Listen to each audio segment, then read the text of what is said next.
That cheerful smile from the chef says it all. A giant feast is coming your way. Today's star dish is braised pork tail. The cleaning process must be meticulous and thorough.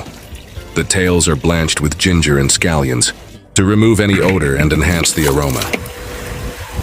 Look at those pale, glossy pieces of pork tail, perfectly prepped for the next step. And that's not all. A hearty pot of beef rib. Stew is bubbling away over a blazing wood fire.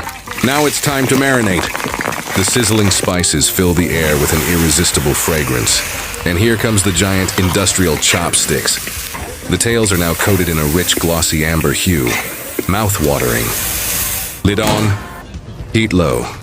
Let it simmer gently so the meat turns tender and soaks up all that flavor. And here's the final result. Beautifully colored, incredibly fragrant, and enough to make your stomach growl just by looking.